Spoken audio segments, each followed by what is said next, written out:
the station that's on your side. News 12, first at 5, continues. With only a couple days left of Peach Jam, we're taking a look at how the teams are playing today. But first, a live look outside behind me. All we want to know is how it...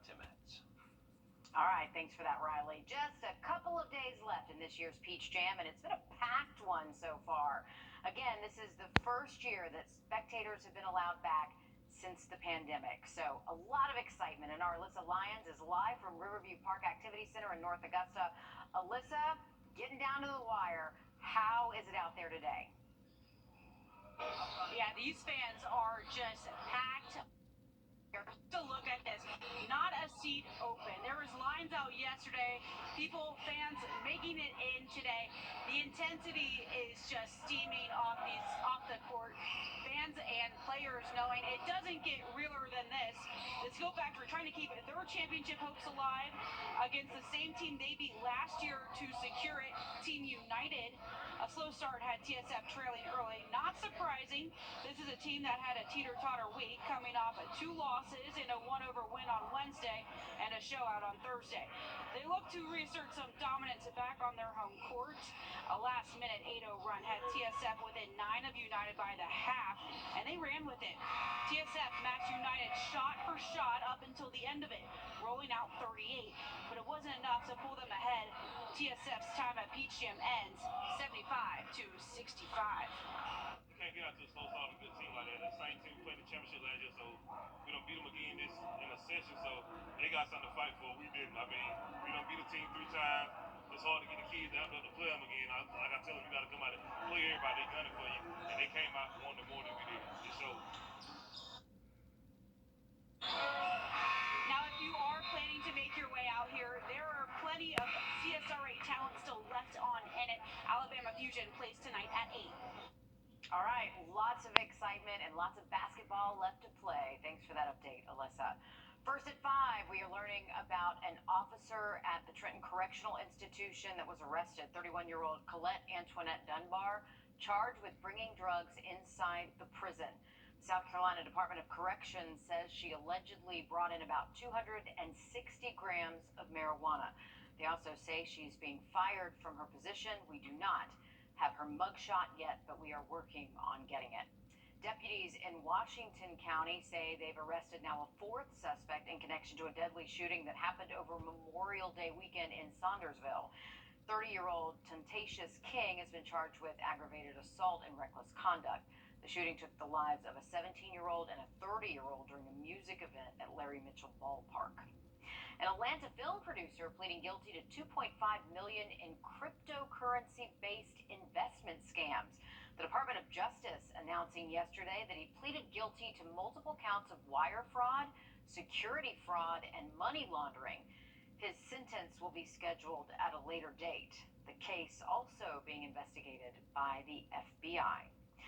Closer to home, there are many back-to-school giveaways happening this weekend in our area, all for kids who are in need and who are heading back to school in just a few weeks.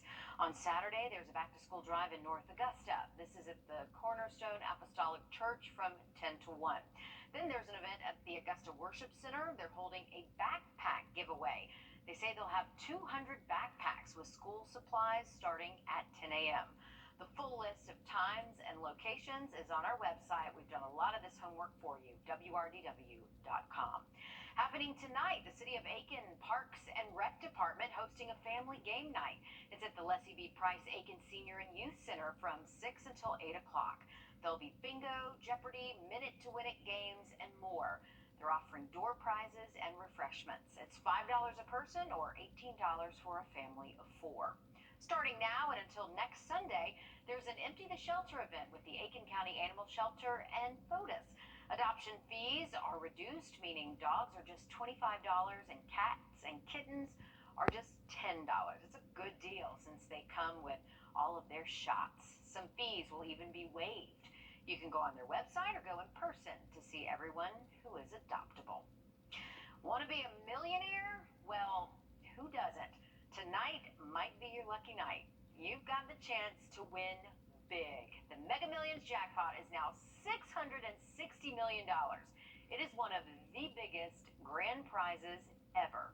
Trinity Chavez reports from New York, where she spoke with several people who are trying their luck. Good luck. A steady stream of New Yorkers bought Mega Millions tickets Friday, hoping to become mega rich. You have to be in it to win it, and this is the one. They say you can't win when you don't play. The jackpot has soared to an estimated $660 million. That's because as long as there's no winner, the pot keeps growing, and there hasn't been a winner in 3 months. Everybody like you, mega, mega, mega. This clerk says he's been busy selling thousands of tickets. $660 million. A lot of money. A lot of people right there, you know. This is the 9th largest lottery jackpot in U.S. history, and the Mega Millions 3rd largest. 45 states and Washington, D.C. participate. Do you have any idea on the first thing you would do if you were to win? I would sit down and think first and have some advice from the financial advisors. But the odds of winning are beyond small. One in more than 302 million. Don't do it. Yeah, I mean, 1 in 300 million, you've got a better chance of probably being struck by lightning. In fact, you're much more likely to be struck by lightning. Those odds are 1 in about 15,000.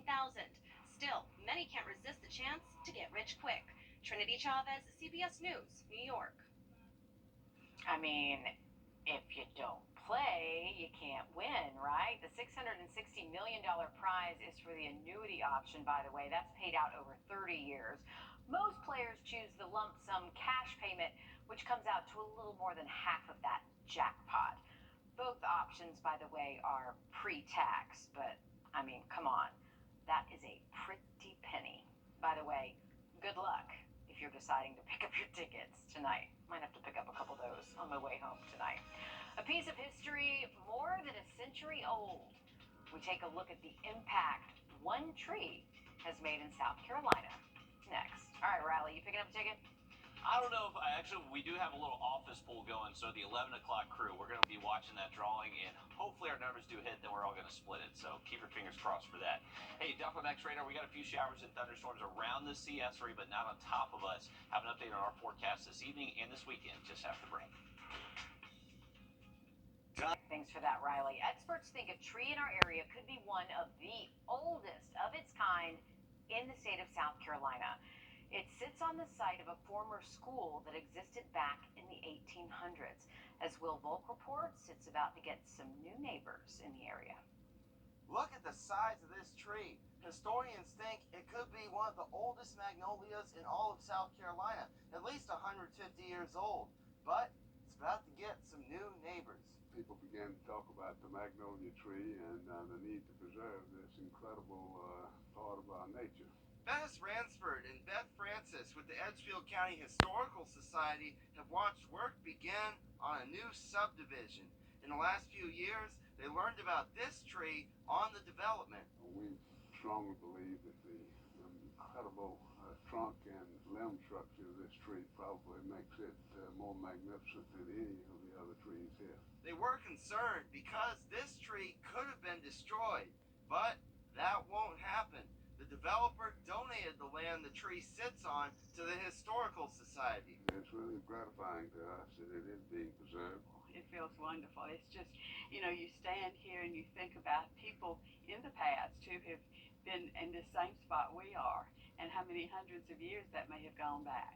They're happy to know people can keep coming to this spot to see this tree. In North Augusta, Will Volk, on your side. It's so big it looks like a live oak. It doesn't even look like a magnolia. The Historical Society plans to create a park around this big magnolia. They think it could open by the end of the year. On Sunday at 3 o'clock, they're hosting an event at the tree to commemorate it. Kids are getting ready to go back to school, so that means teachers are starting their lesson plans. See how some are using social media to send notes to them on What the Tech. The live eye cam.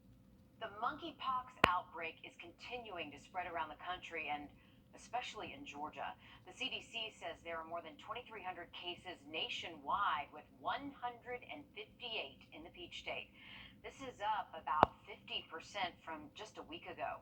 The U.S. Department of Health and Human Services recently delivered an additional 3,000 vaccines to Georgia, but doctors say it is not enough, and some counties are already experiencing that. Frankly, the demand is just simply much higher than supply. These are people that clearly care about their health and are clearly responding to it. Fulton County's health officials say they expect more shipments in the coming weeks. So far, New York has seen the most cases with more than 800. The social media company Twitter says its ongoing problems with billionaire Elon Musk is hurting its business. The company reported second quarter earnings on Friday, which include a 1% drop in revenue compared to the prior year. They blame this on Musk's back and forth over buying the company, a deal Musk is currently fighting to get out of. The company said larger economic issues and advertising challenges also took a toll. New technology at MUSC makes it easier for doctors to communicate with each other. With a push of a button, a doctor can call their coworker on their phone, computer, or iPad in the operating room for help on a procedure. The other person can see and hear what's going on as it's happening. The neurosurgeon in charge says it's a great experience for everyone because you can collaborate, and it really benefits the patients. To have a daily interaction with each other, we can benefit from someone who has a particular smaller expertise. Maybe he or she has seen a similar case. So we can really tap into each other's experience and brain power to the benefit of the patients. So just bringing us all together in a way that I never would have thought would be possible. He says this technology will also help them assist surgeons in developing countries without having to travel.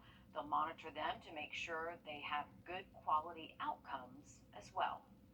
Teachers sometimes send their students' parents messages ahead of time, and that's gotten easier with the pandemic. But now those preparations include social media.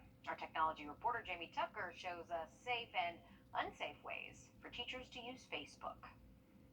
Am I the only parent who's ever gotten a note from the teacher sent home and I find out about an assignment the night before it's due? Probably not. But with social media and apps, that should never happen again. Most teachers don't want or are not allowed to be Facebook friends with students. A solution is a Facebook page for the classroom. I'd suggest making the group private so you'll have to approve anyone wanting to join. Here's a great example of a classroom page from a teacher named Mr. Edelman. I can't see his first name or even the name of the school or which city it's located. That's good. No reason anyone outside of his classroom to know any details. Mr. Edelman allows current and former students to join and participate, but he makes it clear it's to share class announcements, and he uses it to arrange tutoring or homework help. If someone posts something that doesn't belong on the page, they'll be banned. And if they're a current student, he'll take care of it in class. Like all good math teachers, Mr. Edelman is a problem solver. Some school districts do not allow teachers to use Facebook, but they do allow the app Remind for teachers to communicate with parents. Remind eliminates the need for teachers to send notes home with students. It allows the teacher to communicate with everyone in the class or with individual students and their parents. There's a free version of the Remind app for teachers for up to 10 classrooms, and if your school doesn't use the Remind app, you should ask about it before the school year starts. That's What the Tech. I'm Jamie Tucker. All right, check this out. DoorDash is adding a new step to combat underage alcohol purchases. The company will now scan a customer's ID in person before handing off any alcohol. DoorDash customers have always had to upload a photo ID to the app in order to buy alcohol, but the delivery driver was only required to compare that photo ID to the recipient on the order. Well, now they have to meet them outside in person. Well, if you're going to DoorDash to the lake the next couple of afternoons, Clarksville's not going to be a bad place to be this weekend. We should stay mostly dry during the day, just a very low chance for a passing afternoon storm. Now look at that forecast for you just after the break. Many accident victims are quick lines.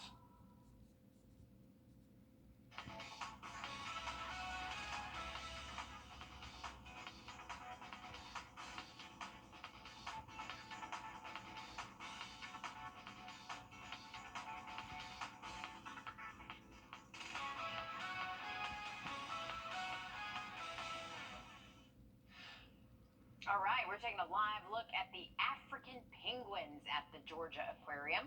Earlier today, when we took a peep at them, they were hanging out in a big group together. None of them were really wanting to swim too much, but did you know that you can get face to face with the African penguins? Yeah, you can hang out with them at the Georgia Aquarium. Some pretty cool stuff. They don't look like they're too active right now, Riley. Hey, they got a vibe going this afternoon. They're just kind of chilling out. And it's a good place to be inside. I mean, around Metro Atlanta for us here in Augusta, our feel-like temperatures are near 100. So, yeah, if you can kind of cool off like those penguins are, that's the best place to be. We're generally rain-free on Doppler Max radar across the CSRA. Some tiny little showers in southern Screven County. That's about it, folks. So, as we continue later into this evening, since we do have showers and storms kind of circling the CSRA, not ruling out that kind of pushes out some rain-cooled air and sets off some new thunderstorm development, at least through sunset, maybe even a little bit after that. But if you have any plans currently for the next couple of hours, it does look dry for us here in Augusta, Aiken, Columbia's County as well. And I don't see any of our cows on the cow cam laying down, so they're not expecting rain. I'm buying into that. I think we stay dry here in Augusta at least the next several hours. We're at 89 degrees, feeling like 97. If you have any plans continuing into this evening, just keep in mind, not ruling out that there is a shower or thunderstorm somewhere in the CSRA through around 10 o'clock. As we head into the overnight, it does start to dry out for us. Temperatures will be most likely staying in the 80s and 70s through this evening. And then as we roll into the weekend, storm chances do look a little bit lower for us. Can't rule out an isolated shower storm Saturday and Sunday afternoon, but definitely keep those outdoor plans. Temperature's going to be feeling a little bit hotter, mid-90s, feel like temperatures near 100. That pattern will hold steady through most of next week. All right, thank you, Riley. I love that there's a donkey on cow cam. I always look for him. He's like the Where's Waldo every time we have that camera up. Okay, we are taking a look at the Georgia Milestone test results. This is their first post-pandemic year. Next on News 12, first at 5. The good news, the scores went up. The bad news, well, we can't read into that a little too much. We'll talk about that coming up next on News 12.